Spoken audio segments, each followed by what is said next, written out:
Hey guys, today I'll show you how to fix Chrome videos not playing on your mobile phone. So let's get started. If videos aren't playing in Chrome, the first thing to check is your internet connection. If you're using Wi-Fi, switch to mobile data and test the video again. If you're on mobile data, try connecting to a Wi-Fi network instead. A slow or unstable connection is one of the most common causes of video playback issues.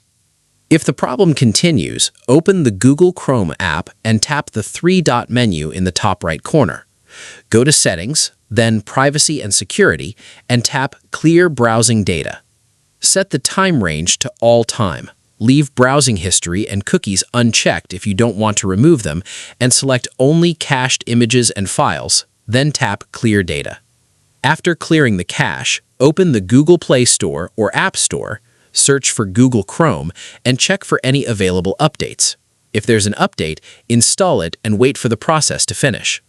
Once Chrome is updated, reopen the browser and try playing the video again. In most cases, these steps will resolve the playback issue. That's it.